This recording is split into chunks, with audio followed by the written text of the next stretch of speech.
by-elections with all eyes firmly on the IEBC. Now, this marks the first electoral test for the newly appointed commissioners just months after taking office and a major rehearsal ahead of the 2027 election as citizens in Mbeere North, Kasipul, Malava, Ugunja, Baringo and Magarini decide their leaders. The IEBC assures the country of heightened security, transparency and a free, fair process. It's a big day for democracy, accountability and trust in our electoral systems. We shall be bringing you wall-to-wall coverage in that regard. And of course, 18 counties, the by-elections is happening in 18 counties, 22 electoral areas, supposed to be 24 actually, to be 24 electoral areas, but Uasin Gishu, Dembele Ward and Elgeyo Marakwet, Met-K Ward was declared no contest also. The Senate is one candidate, rather one seat also, and member of National Assembly, that is, they will be having 6.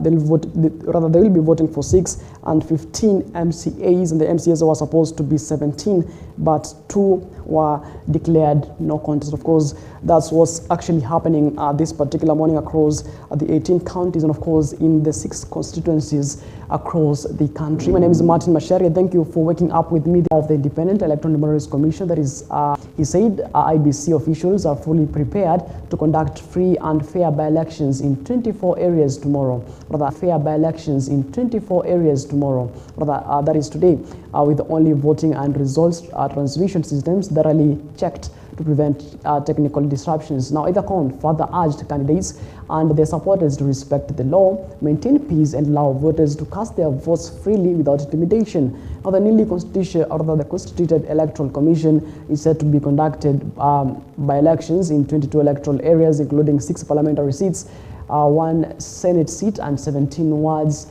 seats across the country. To remind the country and the people in those areas where we're having elections, and in this particular case, even all those candidates, including here in Kasipul, that the Commission still has the mechanisms to take action against any reported electoral malpractice.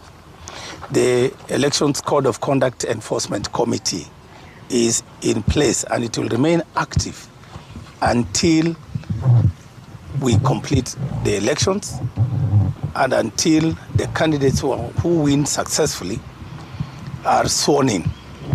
So that committee will remain active, and the mechanism within which you can approach that committee is when you have a complaint, don't complain on social media.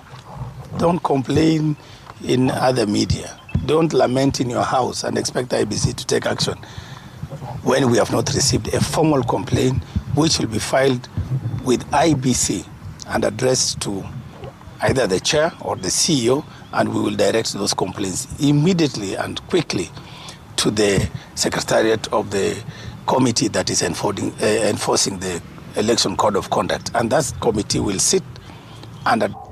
It is all systems go for the Magarini by-election with the Independent Electoral and Democracy Commission. There's the IEBC assuring Kenyans that today's polls will be free, fair and credible.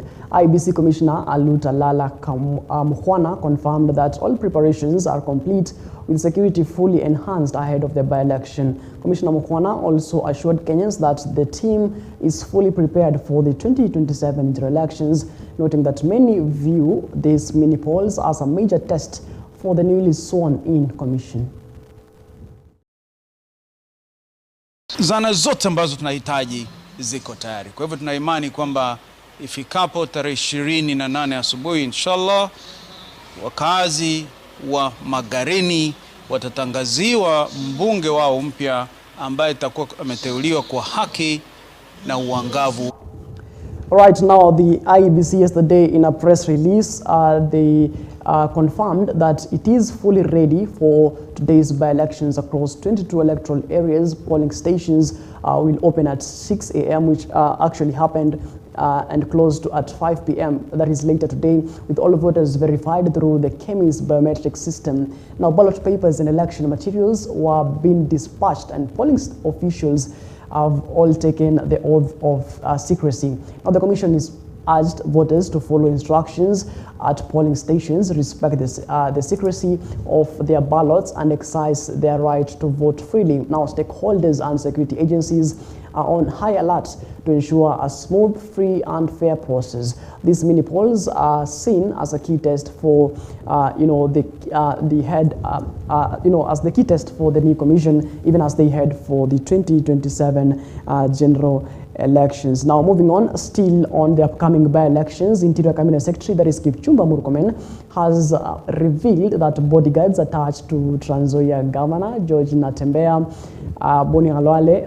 The move follows reports that some security officers assigned to leaders were allegedly collaborating with goons to disrupt campaigns. Now, speaking in Kasipul, where he held a security meeting, Murkomen said the withdrawal affects leaders from across the political divide and warned that officers found guilty will lose their jobs. The CS also cautioned leaders against hiring goons to interfere with the by-elections, saying firm action will be taken against any violation of the Electoral Code of Conduct. Now, the National Police Service Commission has assured the public that adequate security measures are in place and called on Kenyans to remain calm and comply with the law ahead of today's polls. These police officers have been found in the middle of goons, facilitating goons, transporting, hiring, and it's not enough that they have been withdrawn. The disciplinary action will be taken against them, and if the charges are proven, they will lose their jobs. They will be relieved of their responsibilities within the National Police Service. So it's not enough even to complain that they have been withdrawn. That the Commission still has the mechanisms to take action against any reported electoral malpractice. The Elections Code of Conduct Enforcement Committee is in place, and it will remain active until we complete the elections and until the candidates who win successfully are sworn in. Right now, the men in the cloth have also weighed their thoughts in this particular matter. And a section of religious leaders have from the National Council of Churches of Kenya in the eastern region are calling on young people not to allow themselves to be used by politicians to incite violence for selfish political gains. Now, the clergy stressed that the young remain a critical pillar in the nation building and must be cautious when choosing leaders they trust, especially in areas set to hold by-elections today. Now, speaking in Machakos town, the religious leaders urged citizens to demand accountability from those in power, warning that public confidence in the political class has dwindled due to empty promises and poor governance. Refuse to be used by politicians to engage in violence and hooliganism. The money the politician is giving you will not last, but the effect of their corruption will keep you poor forever. Just say no. Number 3, seek opportunities for skilling and mentorship to enable you have sources of income even without salaried employment. Refuse to be incited against other tribes and do not allow yourselves to engage in violence against another person. B, refuse to be bribed to vote for any candidate, indeed determined to vote against any candidate who dishes out money, knowing that they will later on steal public funds. C, arise and say no to laws and policies that are oppressive and those that cause an increase in poverty.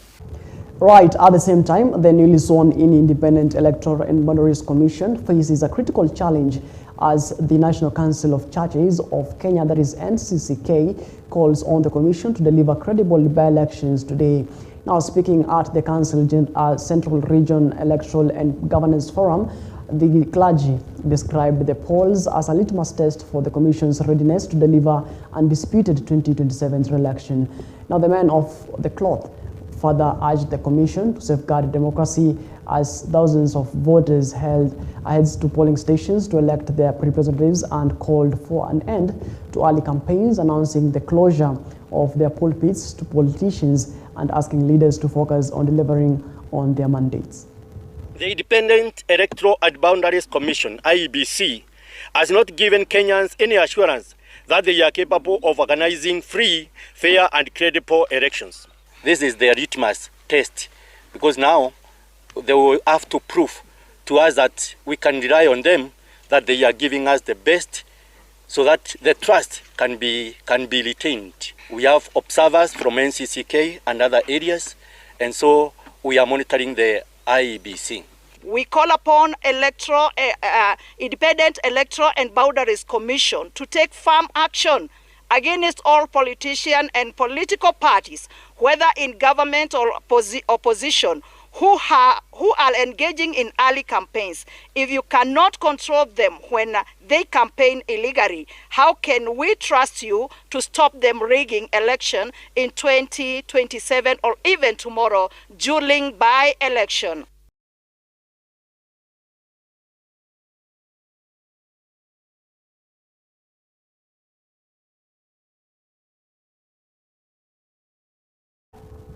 All right, moving on. The family of the ODM party leader and Senator Oburu Oginga has confirmed he is in good health, putting to rest concerns about his well-being. In a statement, his son, Jacob Oburu Oginga, said the senator took a short break in Dubai following an overwhelming events that unfolded after the passing of the former Prime Minister Raila Amolo Odinga last month. Now, the family added that Odinga had barely had time to mourn his brother due to back-to-back engagements, including the ODM's 20th anniversary celebrations.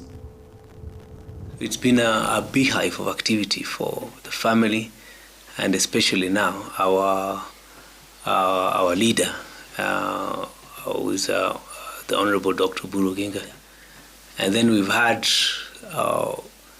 functions all over the place to condole with our people, the population, the wananchi, for Baba in Homa Bay, in Migori, and everywhere. And we also had ODM at 20. So we realized that the party leader had not even had a minute to mourn his own brother. Therefore, as a family, we really insisted that he needed a break, which we made sure that last week on Thursday, he took this break and went to Dubai. He didn't want to go very far. So he's there. He'll be back tomorrow. Though, unfortunately, again, we've had another loss in the family. We have our aunt, our beloved aunt, who is the fifth born in my father's family. She was known as Beryl Ching Odinga. We lost her yesterday in the early afternoon.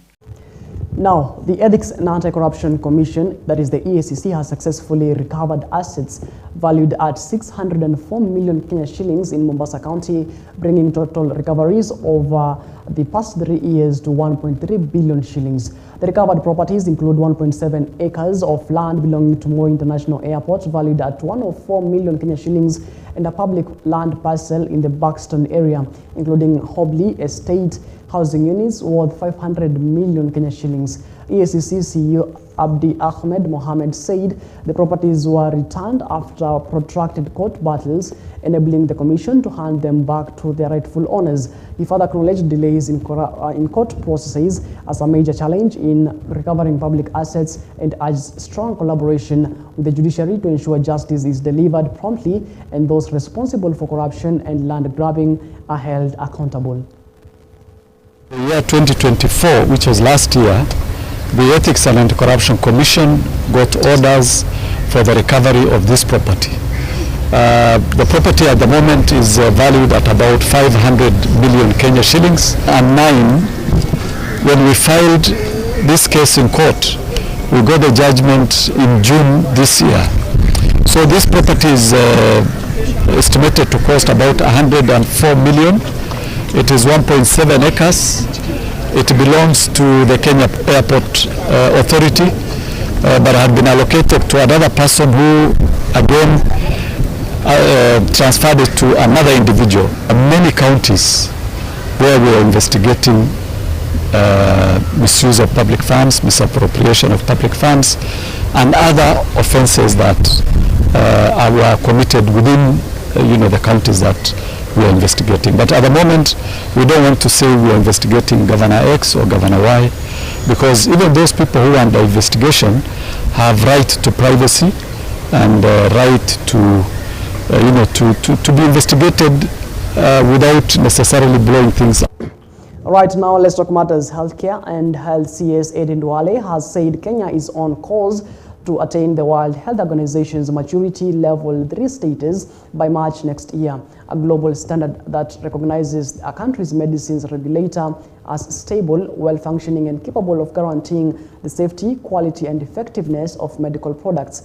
While on official visit to the Pharmacy and Poisons Board, Duale said the government is committed to hiring additional personnel and sealing existing service gaps to help the country achieve the coveted certification, a key milestone towards realizing universal health coverage. Now, the CS also directed the board to purge the market of all substandard, counterfeit and unregistered medicines, warning that they pose serious risks to public health. Any non-compliant products or actors must be removed from the market without delay, and we must implement these rules to their full extent and eliminate from the market any products or entities that fail to meet the required standard. That Kenya must achieve WHO ML3, and it's not for prestige, but because it's going to strengthen our regulatory oversight. It will open markets, it will boost investor confidence, and above all, it will support our local manufacturing ambition. Right, Kisii Governor Simba Arati has issued a stern warning to contractors in Kisii County delivering substandard work. Now, speaking at Kisii Hospital during the official opening of the Nyangito Children's Ward, the governor revealed that preliminary inspections of ongoing construction projects have uncovered visible cracks, posing serious safety risks to residents. Arati further stated that the names of neglected contractors have been forwarded to the Engineer Registration Board for necessary action.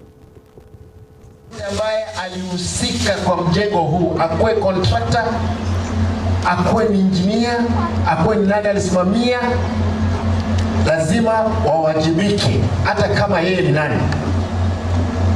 Imagine kama ingekuwa imeanguka na watu wamekufa ndani, ile vita ningekuwa nimepigwa. Ni mbaya sana hata kukamata, kwa sababu siwezi simamia mijengo ambayo imeanguka. We want to direct the legal department right to EACC today. Tomorrow, they must accompany Engineer Gitau and the team from national government, the NCA, mfanye report. Right now, the third arm of government, that is the judiciary, is sounding the alarm of a major funding shortfall in the 2026 to 2027 financial year, and is now turning to the public for support in pushing for a higher budget allocation. Now, speaking during a public participation forum at a poster grounds in Migori, residents backed the call for increased funding, but urged the judiciary to take its services closer to the people, including through digital platforms. Take a look. A requirement of the Constitution that we come to the people who have given us authority to exercise judicial authority and ask them about what we are proposing to get from the national government, our consolidated fund, and the Judiciary and Judicial Service Commission decided that it is hosted by Migori. When we say we have a deficit, it comes to affect everything to do with administration of justice. We need to do infrastructure for courts. We need to enhance our ICT. We need to take care of our staffing and all the requirements that the court requires. And we need to take care of the population that comes to us for services. We are advocating for the Treasury to increase the budget allocation for the judiciary because, number one, for Migori County, we all know that the Nyatike Law Court is under construction. It has not been completed. We need that court to be completed and furnished. We are calling for the increment of remuneration of the people that are represent offenders who are not able to hire their own lawyers to represent them in court. Now, a 42-year-old man from the Kinungi area has been sentenced to 20 years in prison after being found guilty of raping an 80-year-old woman. Joseph Gitahi is reported to have sexually assaulted the elderly woman at her Mwishingiri home in the early hours of October 13th of 2022. Now, the Naivasha Law Court was told that Gitahi had on several occasions attempted to break into the woman's home and had been on the community's radar for years. Magistrate Nathan Luta ruled that the prosecution, which represented 4 witnesses, proved its case beyond reasonable doubt, with evidence clearly linking the accused to the crime. The court has given Gitahi 14 days to file an appeal. It alludes to the fact that the complainant is 80 years old. She's a close neighbor to you, and you went ahead and raped her. The community is incensed by what you did.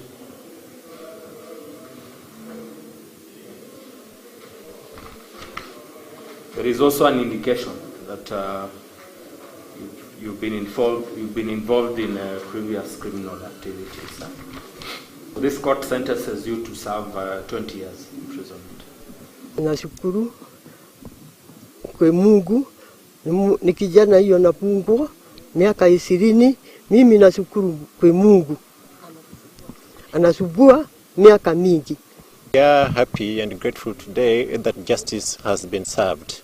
We are here in solidarity with a survivor of gender and sexual based violence, Mary, who was sexually violated by a young man, and today a judgment has been made and he's been sentenced to 20 years imprisonment.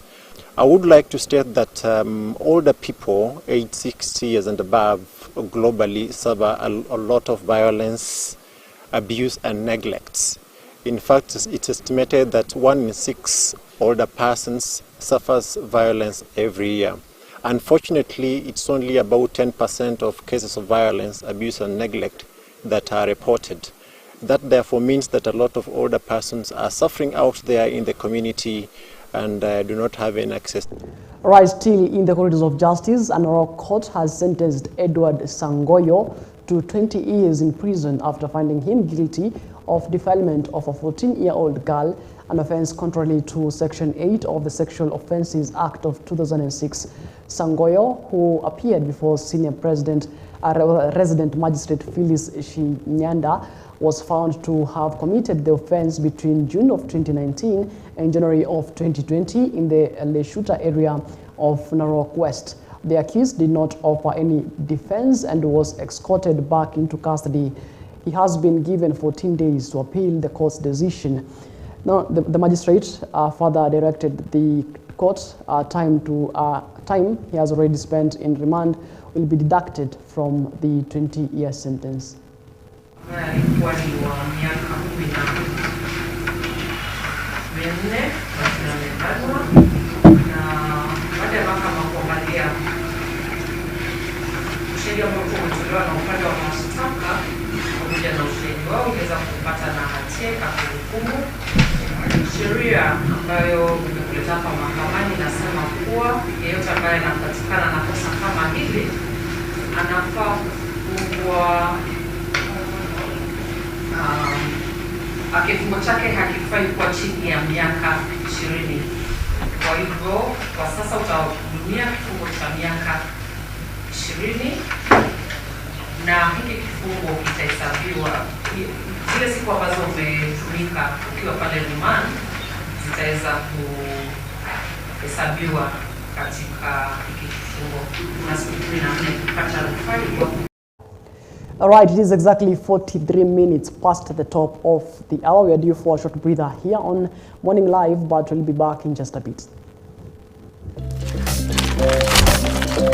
the newspapers this particular morning are saying, and because 22 electoral areas supposed to be 24 electoral areas, but Uasin Gishu, Dembele Ward, and Elgeyo Marakwet, Met-K Ward was declared no contest. Now, there are the Senate seats to be voted for is 1, and the member of the National Assembly are 6. That is, rather, those are the MPs, and of course 15 MCAs. Those are members of the County Assembly, and there are supposed to be 17, but 2 have been declared no contest. That exercise actually began today, 6 a.m., and is actually scheduled to conclude today at 5 p.m. Of course, we shall be keeping tabs with that particular process, and we shall be bringing you in a subsequent bulletins later on in the day. We tell you what exactly the day has been and how the electoral process is continuing. And remember, this is the first electoral process that the IEBC is conducting, having in mind that the IEBC commissioners, or rather the IEBC the newly elected, or rather the newly enacted IEBC commissioners who got into office some few months ago, this is their first electoral process. And of course, this serves as a test, all eyes on the IEBC, even as we head to the 2027 general elections. Now let's take a look on what the Daily Nation has to say this particular morning. And top story on the Daily Nation says, Road to 2027 and Moment of Truth is the title. Now, of course, indeed, it is the moment of truth.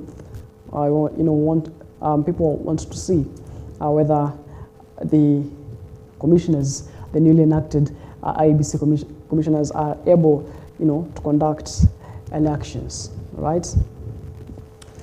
Now, the Daily Nation says the D-Day, voters cast their ballots today in one of the country's most consequential by-election. Now, for both President William Ruto and the United Opposition, the contest served to build political momentum, sway perception, and gauge popularity ahead of the 2027 polls. But for the IEBC, this is an opportunity to gain trust and confidence for Kenyans.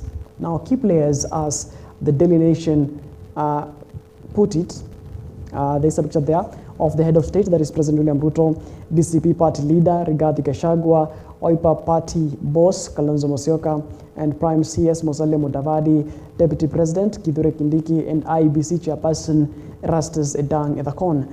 Those, are what the Daily Nation terms as key players, right? Now let's take a look at that particular story in regards to the by-elections on page 4 and 5 of the Daily Nation this morning.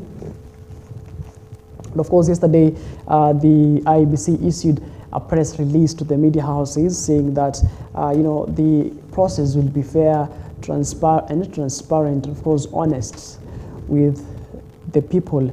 Now, voters in 24 electoral areas will today cast their ballots in by-elections that promise to trigger major political readjustments going to 2027 general elections. Now, both the broad-based government under President William Ruto and the United Opposition, led by former Deputy President Rigathi Gachagua and OIPA party leader Kalonzo Musyoka, are in contest to build a political momentum seen as crucial in sustaining perception and political popularity narratives. Now, the newly reconstituted Independent Electoral and Boundaries Commission, that is the IEBC, also steps into the spotlight as it oversees its first elections, which have quickly evolved into a crucible of political tensions, public skepticism, and intense scrutiny. And of course, you'd remember during the campaign trails, there were, sort of violence. Just the other day, we did a story of an MCA, who was allegedly attacked, of which he says, or the family and supporters said that he had, enemies, quote unquote enemies, in, the political arena. All right. Now, in Berenod, you have heard of, the opposition, that is the likes of Rigathi Gachagua, who's the DCP party leader, Kalonzo Musyoka, and the other United Opposition leaders, campaigning for Newton Karaoke, who they call also Karish, and of course the United Democratic Alliance, that is UDA, allied to the head of state, that is President William Ruto. They were drumming support for Omodende. Of course, that's a name familiar, to your screens. And of course, the Kasipul also, the Kasipul constituency, you remember that the parliamentary seat of Kasipul was announced vacant after the death of, the then Kasipul member of parliament, that is Charles Ongondo Were, who was actually allegedly assassinated, rather killed. Right? Now that's what's up on matters by elections, which are actually ongoing today. And of course, all eyes on the IEBC. All right. Now moving on to other stories making headlines on the Daily Nation. Front page of the Daily Nation also, there is an excavator there, demolishing residential blocks in Makongeni Estate, that is in Jogoo Road, Nairobi. That was yesterday. Now the demolition was carried out despite a High Court order is intended to pave the way for the government-planned affordable housing project. And the title of this particular story says, State ignores court order, right? Flattens city estate houses. Now the demolition of the houses in Makongeni Estate in Nairobi to pave the way for the government's housing project was completed yesterday evening despite a court order stopping it. Most of the tenants had already moved out, with the Affordable Housing Board hailing the evictions as successful. Now the board said every household received 150,000 in compensation to seek alternative housing. But of course, this is a story that has been making headlines for the better part of this particular week. The residents in Makongeni, that is in Jogoo Road, Nairobi County, were being, their houses were being demolished to pave the way for the project, the government's project, that is the affordable housing. And of course, it is purportedly that they were given 150,000 Kenya shillings as compensation, to seek alternative areas, to stay. Right? That's also a story on page 8 on the Daily Nation. Also, front page of the Daily Nation, unease amongst teachers over transition to SHA. Now unions seek members buy-in ahead of shift. And remember, that teachers were earlier from Minet, and they were shifted to the newly Social Health Authority, that is SHA. All right? That's a story on page 6 of the Daily Nation. Also, Murkomen says we recalled bodyguards of top leaders of engaging in crime, quote unquote, engaging in crime. Now, the Interior Cabinet Secretary Kipchumba Murkomen has said some police officers have been interdicted after the VIPs they were assigned to protect engaged in acts of breach, in acts that breach the peace. Now, they include officers attached to Trans Nzoia Governor George Natembeya, who was alleged a scheme, who alleged a scheme to silence him. Right? Now, the Interior CS now says that they have withdrawn security personnel for some of the VIPs. And of course, this, one may view it as this came up after George Natembeya, who's the governor for Trans Nzoia County, actually, yesterday went to the press and said, my his security personnel was withdrawn. Now, the Interior CS now says that some of police officers have been interdicted after the VIPs they were assigned to protect and engaged in what he termed as quote unquote in breach of peace. And this he may have had it as gazette notice or something, or to caution them that we are withdrawing your security, rather than withdrawing the security of this particular leader without even telling them. Right now, the Trans Nzoia governor hears from the media that the Interior CS now saying that they have withdrawn security personnel for some of the VIPs in the country. Of course, I believe that, this, they should have been, told earlier to avoid all this, one may call drama. All right. Now moving on to the Standard newspaper this particular morning. Top story on the Standard newspaper: 2027 dress rehearsal, and there are many pictures there of many people, who are contesting for various seats today. Now, the country's 2024 by-elections have morphed into a bruising proxy war between President William Ruto and his estranged deputy Rigathi Gachagua, a battle for political survival disguised as local contest. Now, every ward and constituency has become a testing ground for 2027, with money, state machinery, and ethnic loyalties pulling in opposite directions. Now, the outcomes could redraw alliances, unmask the depth of interference, and jolt the country's political architecture in ways that will echo far beyond these mini polls. Right? And that's a story on page 4, 6, 7, and 8 of the daily, or the Standard newspaper this particular morning.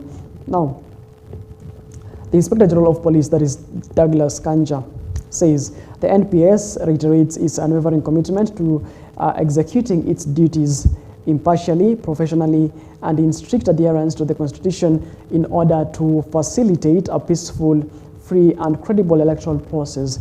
Those are the words of the IG, that is Douglas Kanja, says that security is actually heightened in all the counties, that is the 18 counties and 22 electoral areas, and where the process, the by-election, is actually ongoing. Now, there is a picture there of, people who contesting for various seats in this by-election, and there's a picture there of Boyd Were from ODM in Kasipul, and there is also Philip Aroko, an independent candidate in Kasipul as well, and in Ugunja, Moses Omondi from ODM, and Orondi Odhiambo from Wiper, that is in Ugunja. Now in Malava, David Indakwa from UDA, who is a contestant with the party ticket of UDA, which is allied to the head of state, and also DAPK, Malava, that is in Malava, Seth Panyako. They'll be contesting, hand in hand. They'll be battling for the Malava parliamentary seat. Also in Magarini, ODM, Harrison Kombe of ODM, of course, and DCP in Magarini, Stanley Kenga. All right. Now, the hotly, contested seats, that is Newton Karaoke, DP Mbere North. DP is actually the party, the Democratic Party, and of course Kiprono Chemitei from UDA Baringo, and David Kipruto, that is from the RLP party in Baringo as well, and Nudin Maalim Mohammed in UPA Banisa, also Ahmed Hassan in UDA Banisa, and of course Leonard Wamodende of UDA in Mbeere North. All right, that's a tightly contested offices right there. And of course, we shall be waiting to hear the results. Of course, these are actually, most likely to be announced tomorrow. That is the 28th day of November 2025. Now, Wiper Party leader Kalonzo Musyoka says, we have credible information that the serialization of 820,000 printed ballots was not done correctly and not properly inspected. This has created a dangerous loophole for the ballot stuffing through extra and unaccounted for ballots. Right? Those are the words of the Wiper Party leader, that is Kalonzo Musyoka. All right, now let's take a look on matters to do with by-elections on page 4 to page 8 of the Standard newspaper. Now, by-elections offer test for IBC credibility as claims of bribery and bias swell. All right. Now, as the electorate readies to cast its vote in the record 24 by-elections today, the stage has been set for high-stakes political duel whose aftermath will reverberate well into the looming 2027 elections. Now, whereas the elections were delayed by a lack of commissioners at the Independent Electoral Boundaries Commission, that is the IBC, they come at a time of high-octane politics and have seen senior politicians falling over themselves to please the electorate as the polls shadow the next general election. Of course, we remember that before some of these seats were announced vacant, some the leaders who were in those seats, some of them died, from being assassinated. Others were fallen sick. Of course, the seat was announced vacant. Now, in Kasipul race, tightly security amid fears of violence during voting. Now, Jesse Samson, Owen Okello, and Robert Okumu Ouma, Rateng Okoth Kotiende, Boyd Were Ongondo, Nation Philip Aroko, and Jasmine Linda Aoko Ouma, who's actually the only woman who's contesting for this particular seat in Kasipul. Those are 6 candidates contesting for this particular seat, and authorities were yesterday scratching their heads as they pieced together a security arrangement to ensure to secure the by-election in the volatile Kasipul constituency. Now, this comes as residents prepared to cast their ballots for the new MP today, following the death of former MP Ngondo Were, who was murdered in cold blood in April. Now, there were fears that some politicians were planning to disrupt the poll by ferrying goons to attack voters as part of a strategy to disadvantage the opponents. Now, the Standard established that droves of police officers have been deployed to provide security after a chaotic campaign period that resulted in 3 fatalities and several injuries. Now, the government has warned violators of the law will face terrorism charges amid heavy deployment of police officers and covert intelligence to avert chaos. And of course, yesterday, as early as yesterday, police were deployed in both Mbeere North and Kasipul. These 2 constituencies, are viewed to be highly contested seats. And of course, also it's actually going on in other areas, but Kasipul and Mbeere North is highly contested and hot, offices that are being contested right there. And of course, just so you know, that Jesse Samson, Owen Okello, and Robert Ouko Ouma, Rateng Okoth Kotiende, Boyd Were Ongondo, Nation Philip Aroko, Jasmine Linda Aoko Ouma are the ones vying for the Kasipul parliamentary seat that is in Kasipul constituency. Right, now moving on, penalties for vote photos during Magarini polls. Now, at least 50 police officers will secure Magarini constituency votes at Mapimo Primary School in Kilifi County during today's by-election. Now, the Independent Electoral Boundaries Commission returning officer Joseph Mwafondo said they will not permit unauthorized people near the center. He said that rapid response unit will be stationed near the center, adding that additional police officers have been deployed from Mombasa and Nairobi.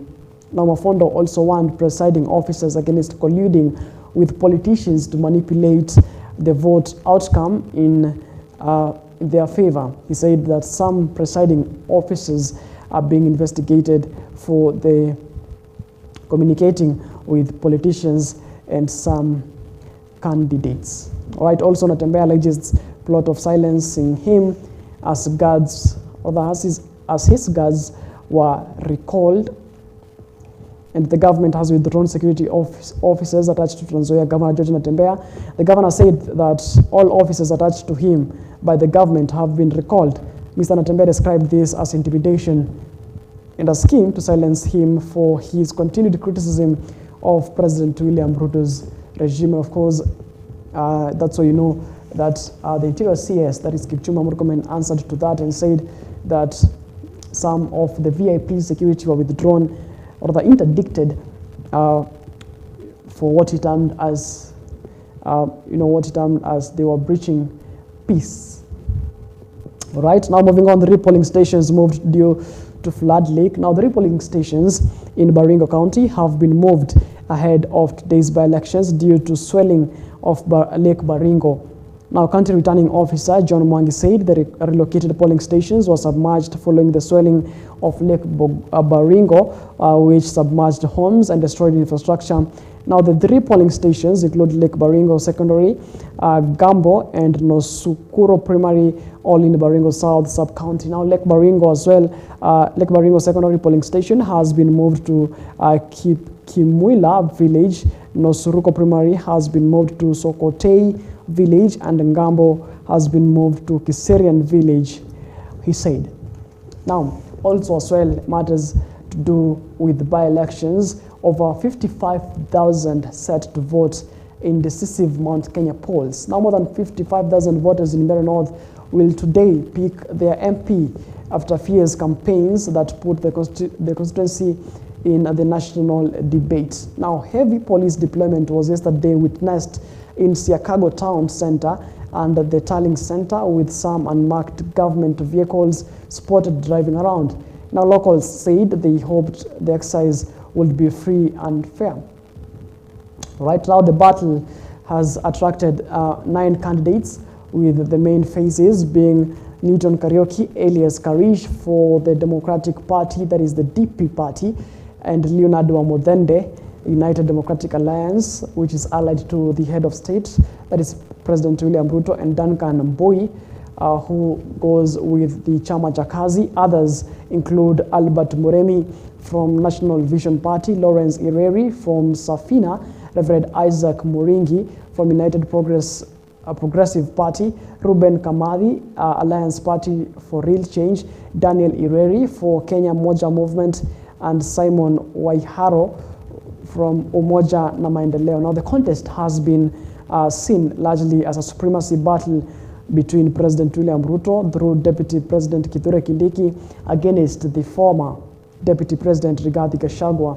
Now, being barely 20 kilometers from Kindiki's Irunduni home, the outcome of Mbeere North could define the political lifeline of the second in command. All right? Now, a loss could risk Kindiki's chance of being Ruto's running mate in 2027 and see President reconsider his political investment in Mount Kenya region. Now, in numbers, 55,124 registered voters in Mbeere North. 9 is the number of candidates, and 268 is actually the number of presiding officers. 268 as well are the number of police officers deployed in polling stations, and 3 is the number of polling centers in the highest streams, and 68% is voter turnout in 2022. Right, that's matters to do with Kasipul and Mbeere North. And I told you that Mbeere North and Kasipul are some of the constituency that have gained public traction and gained national debate. Now, Kasipul has been given a whole page on page 6, and Mbeere North has been given a whole page as well on page 7. These are highly contested, vacant offices which will be filled, but the candidates will know their fate tomorrow. All right. Now the story goes on and on page 8. In the Malava race, and the United Opposition accuses state of intimidation in Malava. Also, they are having their by-elections today as well. And of course, we shall be keeping tabs as well with that particular story. Also, the United Opposition has accused the government of deploying intimidation tactics through state's machinery in Malava ahead of today's by-elections. Now, in the constituency, a stiff competition to replace the late MP, Malulu Injendi, emerged during a campaign period pitting United Democratic Alliance candidate David Ndakwa against I beg your pardon, against Democratic Action Party of Kenya, that is DAPK candidate Seth Panyako. Of course, we shall be waiting to see, what will unfold after today's elections and the tallying of these particular votes in the constituencies that are having the by-elections. Also on page 8, Ugunja residents cast votes to replace CS Opio Wandai, who was in the Unguja race, or the Unguja parliamentary seat, and of course was elected by President William Ruto to be a CS. Now the office was announced vacant until now, where the residents now have to vote in that regard. Right? Matters by elections on page 6 all the way to page, or on page 4 all the way to page 8 on the Standard newspaper. Of course, we shall be keeping tabs. This is an exercise that is currently ongoing across 18 counties, that is in 6 constituencies and 22 electoral areas. They were supposed actually to be 24 electoral areas, but Uasin Gishu, Dembele Ward, and Elgeyo Marakwet, Met-K Ward was declared no contest, and there is one Senate seat to be contested. Members of the National Assembly, those are members of the Parliament, the MPs are 6, and the members of the County Assembly, those are MCAs, 15, and they were actually supposed to be 17, but 2 have been declared no contest. Of course, we shall be keeping tabs with these, particular by-elections. We shall be telling you, shall be bringing you wall-to-wall coverage, tell you what exactly is happening in the 18 counties, and of course, the constituencies that are having the by-election, as well as the results, even as the tallying continues today in the evening. This is an exercise that is set to conclude today at 5 p.m. Right? The IEBC said that it is an exercise that is actually scheduled to conclude today in the evening at 5 p.m. Right? We shall be keeping tabs with that as well. And of course, the citizens in Mbeere North, Kasipul, Malava, Ugunja, Baringo, and Magarini will decide their leaders. Now, the IEBC assures the country of heightened security, transparency, and a free, fair process. Of course, it is a big day for democracy, accountability, and trust in the electoral systems, having in mind that this is, the first electoral exercise that, the new commissioners are conducting. All eyes on the IEBC. All right? It is exactly 19 minutes past the top of the hour. Thank you so much for keeping me company until this particular minute. Your Faith Today is actually coming up next in the top of the hour at 9 a.m. And of course, we shall be keeping tabs with the by-election matters. And of course, I shall be bringing you that at 1 p.m. News bulletin. Right, my name is Martin Mashara. Thank you so much for keeping me company until this particular minute. Do have yourself a lovely day. Enjoy the rest of your viewing, and as always, let's meet again later on when God says we do.